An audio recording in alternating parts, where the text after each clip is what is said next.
It's funny how a moment, something so small, can shatter a life. For me, it wasn't a grand confession, a screaming match, or some dramatic revelation. It was just a simple, mundane evening, and it started with a set of keys. I never considered myself a particularly observant person. I'm the kind of guy who goes through life on autopilot. Work, home, sleep, repeat. My wife, Francesca, knew this about me. She used to joke that I could miss 100 red flags and still act like I'd never seen a thing. It wasn't that I was naive, not exactly. But I trusted her. I wanted to believe in us so much that I convinced myself everything was fine, even when my instincts whispered that something wasn't right. It all began with a change in the air. Something shifted, but I couldn't put my finger on it. Francesca had always been warm, attentive, and more than a little playful. But one night, while I was sitting on the couch scrolling through my phone, I noticed something strange.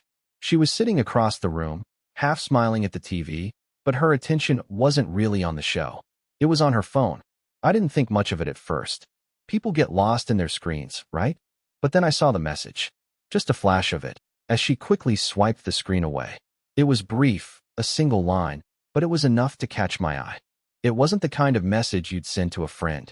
It wasn't even something you'd send to someone you cared about casually. It was intimate. That night, I didn't say anything. I told myself I was overreacting. I had no reason to suspect her. But the next few weeks were filled with small, peculiar shifts in behavior.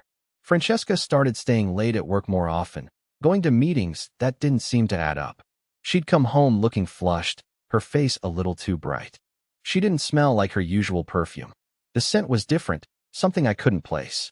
I tried to ignore it, convincing myself I was just being paranoid. After all, how could I be sure? How could I prove anything? I didn't want to believe the worst. I loved her. I wanted to believe her when she said it was just work, that nothing had changed. But every time I looked into her eyes, I couldn't shake the feeling that she was hiding something. It wasn't until the keys that I finally understood what had been going on behind my back. The day started like any other. I woke up early, kissed her goodbye, and headed out for work. Francesca had an exhibition to manage, so I knew she would be gone most of the day. But when I returned home that evening, I found something strange. A key, not one that belonged to our house, was sitting on the counter. It wasn't hidden or tucked away. It was just there, as if it had been waiting for me to find it. At first, I thought I was mistaken. I knew all the keys in our house, but this one was unfamiliar. It wasn't a house key, nor was it a key to the gallery. It was something else. A sick feeling settled in my stomach, and for the first time in a long while, I felt that familiar doubt creeping in. Francesca came home a little after I found the key. She seemed her usual self at first, but something in her demeanor was off. She seemed nervous. Her smile was too wide, too forced. She kissed me, a little too quickly, and began to make dinner. But I couldn't stop thinking about that key. As I watched her move around the kitchen, a cold thought crossed my mind. What if she was seeing someone else? What if she had been for a while? The thought gnawed at me, eating away at my confidence, at the trust one thought we had. I waited for the right moment, not wanting to confront her too soon. But the more I thought about it, the more I knew I had to act. I wasn't going to sit around, pretending I didn't see the truth anymore. That night, after dinner, I couldn't hold it back any longer. I stood up and walked over to the counter, picking up the key. I didn't say anything right away. I just stared at it, my mind racing. "Francesca?" I said, my voice quieter than I intended. "I found this on the counter." She froze. Just for a second, but it was enough. Her hands, which had been casually stirring the pot on the stove, stopped. Her gaze flickered to the key, then back to me, and in that moment, I knew. She wasn't surprised that I had found it. She was surprised that I was looking. "I don't know what that is," she said quickly, but her voice was too shaky, too rehearsed. I didn't respond. I just laid the key down on the table between us. My fingers lingered on it for a moment before I pushed it gently toward her. "Give these to him," I said, my voice steady now. "They're yours no more." For a long time, there was nothing but silence. Her eyes widened, and her lips trembled as though she was struggling to speak, to form an explanation. But there was no explanation that could make this okay. Her hands shook as she reached for the key. Her face was a mask of confusion, hurt, and guilt all wrapped into one. She froze. In that moment, everything changed.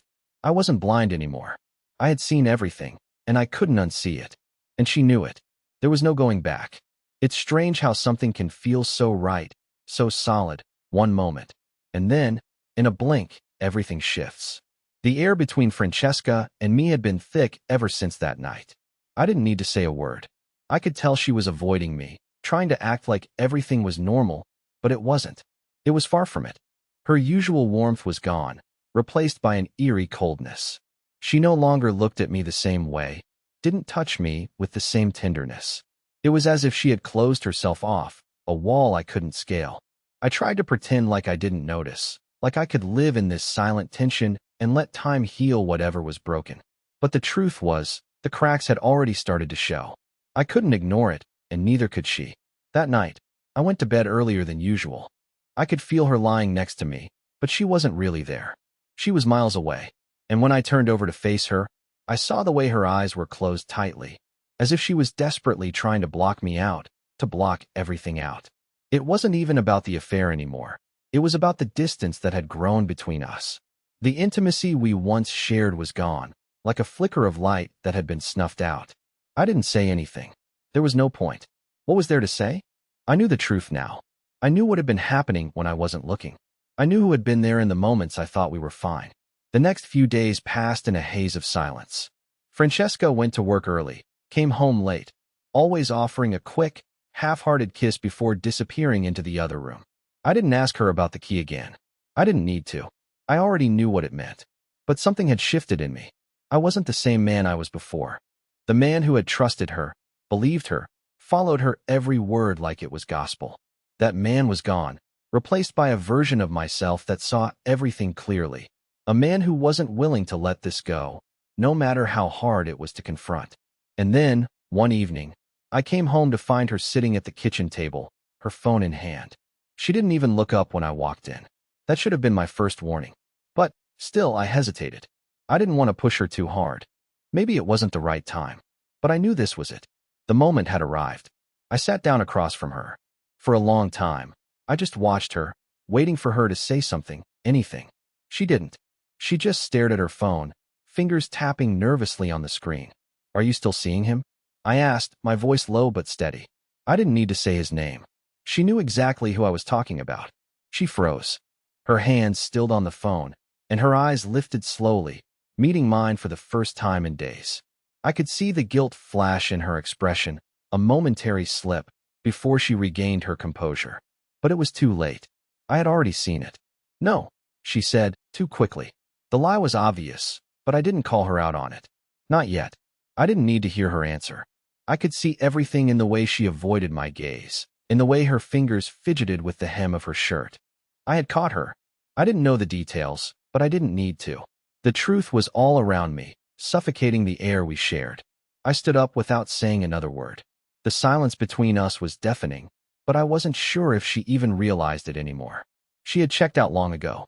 As I grabbed my coat to leave, I could feel her eyes on me, but I didn't turn around. I didn't want to see the regret or the tears or whatever other emotions she was trying to hide. I knew what this was now. She had made her choice, and I had made mine. The real question was, what would I do next? And as I walked out the door, leaving her behind, I knew that my life was never going to be the same again. I don't think anyone truly knows what they're capable of until they're forced to confront the truth. For weeks, I had been living in a fog, a strange limbo where nothing felt real, but everything was painfully clear. I'd spent my days lost in my thoughts, trying to process what had happened. I wanted to confront her, to scream at her, to demand answers. But part of me knew that no matter what she said, it wouldn't change anything. I'd already seen the truth in her eyes, and the answers were irrelevant. Still, I couldn't ignore the part of me that was screaming for closure. I knew I couldn't keep living like this, trapped in a half-life. I had to face her, but I wasn't ready for that confrontation. Not yet. One evening, after a long day of pretending everything was fine, I decided I needed a break from it all. I grabbed my coat and stepped outside. The cool night air hit me like a slap in the face, and I took a deep breath, letting it clear my head. I wasn't sure where I was going, but I couldn't stay in the house any longer. The walls felt like they were closing in on me. I ended up at a bar, somewhere familiar but far enough from home that I could breathe. I wasn't looking to drown my sorrows or lose myself in the noise. I just needed some space, some time to think without being suffocated by the memories of her, of us. I sat at the bar, nursing a drink, my thoughts spinning. I wasn't expecting anyone to talk to me, but then someone did. "You look like you've got the weight of the world on your shoulders," a voice said, pulling me from my thoughts. I turned to find a man sitting next to me, his face kind but weathered, like someone who had seen too much but was still holding on. There was something in his eyes that made me think he wasn't asking out of casual politeness. Maybe he saw something in me, something that was too obvious to ignore. "I guess you could say that," I muttered, not really in the mood for a conversation. The man smiled knowingly. "Love," he said, as if that one word explained everything. "It either makes you or breaks you, doesn't it?" I nodded slowly, unsure of how to respond. What could I say?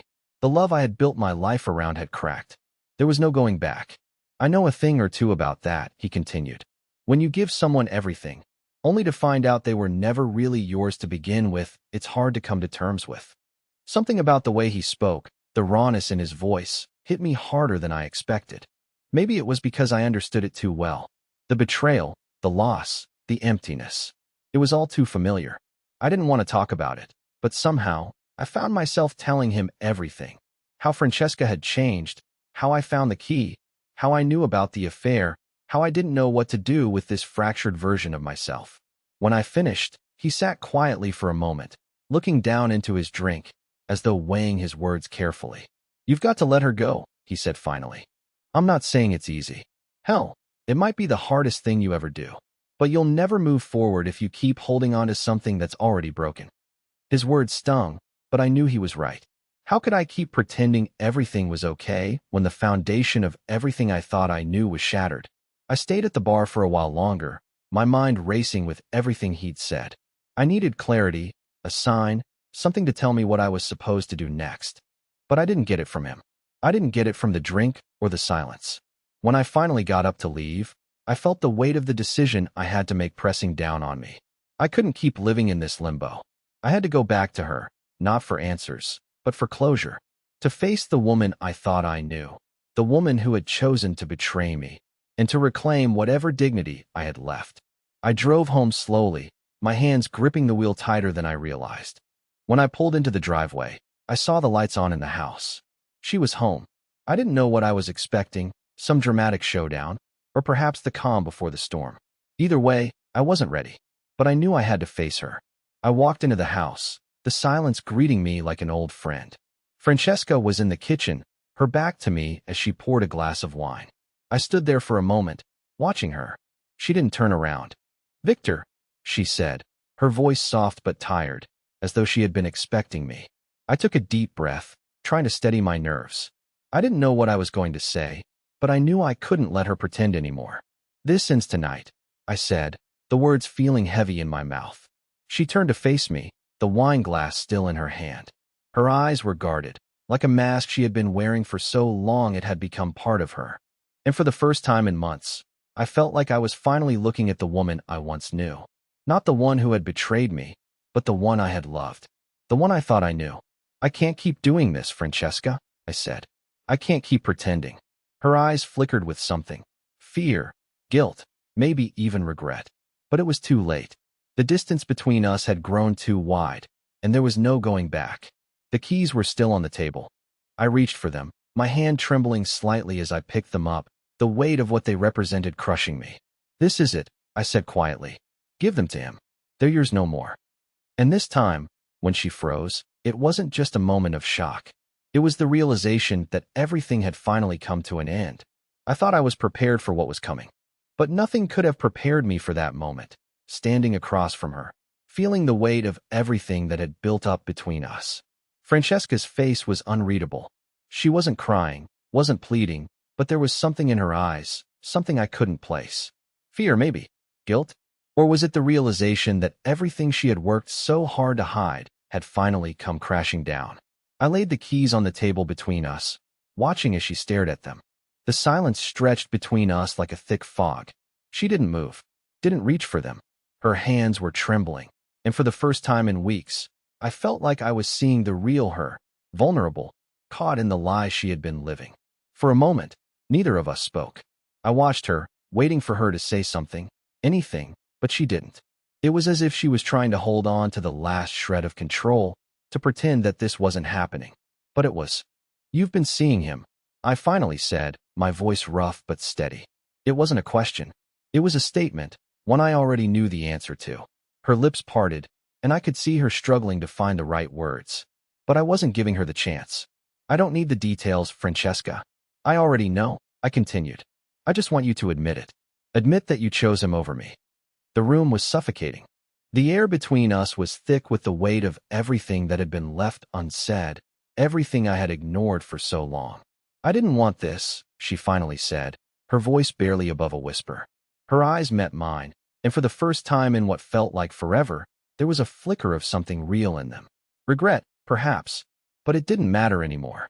It was too late for apologies. "I didn't want to hurt you," she added, her voice trembling. I shook my head. "You didn't hurt me. You betrayed me. There's a difference." Her eyes welled up with tears, but I wasn't moved. I had already cried the tears I needed to cry, years ago, before I ever realized what was happening. Now, all I felt was anger. Anger at myself for ignoring the signs. Anger at her for thinking I was blind to the truth. I stood up slowly, not breaking eye contact. "You don't get to act like this is some kind of mistake. This was a choice, Francesca. Your choice." She stood up too, her hands outstretched as if she were reaching for something she had lost. "Victor, please, let me explain." "No," I interrupted, cutting her off. "There's nothing to explain. You made your choice, and now we both have to live with it." The keys on the table seemed to glow in the dim light of the room. They were the physical representation of everything that had fallen apart. The trust, the love, the life we had built together. For a moment, I thought she might say something else, something to change the course of this conversation, to fix everything that had gone wrong. But she didn't. She stood there, looking lost, her hands still shaking. "I don't want to fight anymore," she said softly. "I never wanted it to be like this." "Then why didn't you stop it?" I asked, my voice cutting through the air. "Why didn't you stop before it got this far?" She didn't have an answer. And in that moment, I realized that the woman I once knew was gone. She wasn't the person standing in front of me anymore.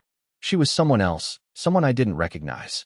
I turned to leave, but not before I said one last thing. "This is over, Francesca," I said, my voice cold. "I'm done." I walked out the door, leaving everything behind. The house, the memories, the woman I thought I knew. It was all over now. And as I drove away, the only thing I felt was the heavy weight of finality. The calm before the truth had passed. And now, I was free. I didn't sleep much that night. The weight of everything that had happened, the finality of it, kept me awake. My mind kept racing, running through every moment with Francesca, every hint I had ignored, every look she had given me that I now realized was more than just a glance. It was a signal, a silent admission that something was off. I had always thought I was a patient man. But what I hadn't understood until that night was that patience has its limits. I had let things slide for too long. I had been blind, thinking love was enough to make things work, but the truth had been staring me in the face, and I had refused to acknowledge it. The next morning, I got up early, as usual. The sun was barely rising, casting a cold light through the windows of the kitchen as I made coffee. I needed something to steady my nerves. I needed something to anchor me in reality. But the truth was, I was already untethered. The house felt emptier than usual. It was as if the walls were closing in on me, each room echoing with the absence of the woman I had once called my own. I hadn't expected things to change overnight, but I hadn't expected the emptiness to feel so sharp either. As I sat there, sipping my coffee, my phone buzzed on the table. It was a message from her. "Francesca." My heart skipped a beat, but I didn't reach for the phone. I knew what it would say, an apology, a plea for us to talk, to somehow undo what had already been done. I stared at the phone for a long time before I finally picked it up. There it was, exactly what I had expected. "We need to talk, Victor. Please, don't walk away." I didn't respond. I couldn't. What was there to say? We'd already said everything that needed to be said. I had already made my choice, and so had she. There was no going back. I turned the phone face down on the table, my hands shaking slightly. I hadn't realized how much this had affected me until now. I thought I had been ready to walk away, but the reality of it, the fact that everything was over, was sinking in. The next few days were a blur. I kept busy, distracting myself with work, with things that didn't matter. It was easier that way. If I stayed busy, I didn't have to think about her, about what she had done, about how I had been blind for so long. But the truth always has a way of sneaking up on you, no matter how hard you try to avoid it. Then came the moment when I knew I couldn't keep running from it. I was at the office one afternoon, trying to focus on a project, when I got a call from an unknown number. Normally, I would have let it go to voicemail, but for some reason, I answered. Victor. A voice I didn't recognize. It wasn't Francesca's, but it was close. Too close. Who is this? I asked, my heart pounding in my chest. There was a pause on the other end of the line, a hesitation. This is Alex, the voice finally said. I think it's time we had a conversation. The blood drained from my face. Alex. It was him. The man who had been with her all this time. The man who had taken my place. I know this is difficult, Alex continued, his voice calm, almost too calm. But I think we both know where this is headed. Francesca. Well, she's made her choice. She's been with me for a while now. I'm sorry you had to find out like this. I couldn't breathe. The words felt like they were suffocating me. Why are you calling me? I managed to choke out. What do you want from me? He sighed, like he had expected this response. I just wanted to clear the air, Victor. There's no need for any more drama. We both know how this is going to end. I'm just asking that you let her go. The audacity. I could feel the anger rising in me, threatening to spill over. But I didn't let it. I couldn't. You've already taken everything, I said, my voice steady now, colder than I thought I was capable of. What else do you want from me? There was a long pause. Nothing, Alex said softly. I just wanted you to know the truth. The line went dead, and I stood there, staring at my phone. The truth. He had called to tell me the truth. But I didn't need him to do that. I already knew. I stood there for a moment, letting the weight of it all settle in. Francesca had moved on. She had chosen him. And I was left to pick up the pieces. But one thing was clear to me now. I wasn't going to let them control my life any longer. I wasn't going to let her betrayal define me. It was time to take control. It was time to stop being a passive participant in my own life. I didn't need Alex or Francesca to tell me what was next. I knew what I had to do. I had to move on. And I would. It was a few days after the call from Alex. I was still in the midst of processing everything, but I wasn't going to let it break me. I threw myself into work, letting the rhythm of my day numb the thoughts that were constantly swirling in my mind. Francesca, her betrayal, Alex, none of it mattered now. I was done. But sometimes, life has a way of forcing you to confront things you aren't ready to face. It was late one evening when the doorbell rang. I wasn't expecting anyone. My first thought was that it was some delivery I'd forgotten about. But when I opened the door, it wasn't a package waiting for me. It was Francesca. Her eyes were wide, a mixture of nervousness and something else, regret, perhaps. She stood there, the weight of the world hanging in the air between us. She looked different than before, like she had been through a storm of her own. The woman I had once loved was still there, but she was a shadow of the person I remembered. Victor, she said quietly, her voice shaky. Can we talk? I didn't say anything at first. I just stared at her, waiting for her to explain. But I already knew what she wanted.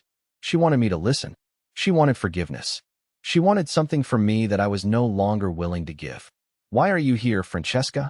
I finally asked, my voice colder than I intended. I've been thinking a lot, she stammered, her hands wringing nervously. About everything. About what happened. About what I did to you. And I'm sorry. I never wanted to hurt you. I wanted to slam the door in her face, to tell her to leave, to go back to the life she had chosen. But there was a part of me that couldn't let go of what we had once shared. The memories, the love, the years we spent building something together, they were still there, buried deep inside. You've already apologized, Francesca, I said, my voice tight. But apologies don't change anything. You made a choice. You chose him. And I don't think you understand how much that hurts. She seemed to flinch at my words, but I didn't care. She needed to hear the truth I had been holding back for so long. I know what I did was wrong, she said, her voice breaking. I was selfish. I never meant for it to go this far, but I don't know how to fix it now. I don't know how to make it right. I let out a bitter laugh. You can't fix it. There's no going back from this. You made your decision, and now you have to live with it. But I'm done, Francesca. I can't keep living in this lie. I can't keep pretending like everything is fine when it's not. She reached out, her hand trembling as she took a step toward me. "Victor, please," she whispered. "I still love you. I always will." The words stung, but they didn't have the power they once did. I wasn't the man who would drop everything and take her back, no matter how much I wanted to. Not anymore. "I don't love you anymore, Francesca," I said, the words coming out more easily than I had imagined. "Not the way I used to. I can't love someone who has broken me like this." Her face crumpled, and for a moment, I saw the woman I once knew, the woman I had believed in, the woman I had trusted. But it was too late for that. There was no going back. "I'm sorry," she whispered again, her voice barely audible. "I never meant to destroy us." "Too late for that," I replied flatly, before I turned and walked away. I didn't look back. I couldn't. I had already said everything I needed to say. This chapter of my life was over, and I wasn't going to let her, or him, drag me back into it. As I heard the sound of her footsteps fading away behind me, I finally felt the weight lifting. I didn't know what the future held, but I knew I was ready to face it. Alone, if necessary. The next few weeks passed in a haze, a blur of quiet mornings and late nights. It felt as though time was moving at a different pace. Everything was changing, but I couldn't keep up. I was still adjusting to the silence in the house, the absence of Francesca, and the hollow emptiness that lingered in every corner. There were days when I felt like I was on autopilot, simply going through the motions of life. Then there were days when the weight of everything would hit me all over again, and I would feel as if I were drowning in the aftermath of everything that had happened. But even in that silence, there was something else, something unexpected, a strange sense of freedom, of liberation that I hadn't anticipated. It wasn't that I didn't still feel the pain, the betrayal, but the knots in my stomach had begun to loosen. I was beginning to reclaim the parts of myself I thought I had lost. One evening, after work, I decided to go for a walk. The air had a crisp edge to it, the kind that made you feel alive, and I needed that. I needed to feel something other than the numbness that had been my constant companion. I walked for what felt like hours, my mind wandering to places I hadn't dared venture before. My life had been on hold for so long, but now, it was like I was seeing everything in a new light. The simple things, like the way the sun dipped below the horizon, or the way the wind rustled through the trees, felt different. It was as if the world was offering me a fresh start, a chance to breathe again. As I turned a corner, I noticed a small cafe that had opened recently. The warm glow from the windows looked inviting, and without thinking, I walked inside. The smell of coffee and pastries filled the air, and for the first time in a long while, I felt like I could be at peace. I ordered a drink and found a corner to sit in, pulling out my phone to check messages, to distract myself from the whirlwind of thoughts in my head. But as I looked around the room, my gaze landed on a woman sitting across the room, a book in hand, her hair pulled back into a loose bun. She was lost in whatever she was reading, her fingers tracing the edges of the pages absent-mindedly. There was something about her that caught my attention. Maybe it was the calm in her demeanor, or the way she seemed so completely at ease in her own skin.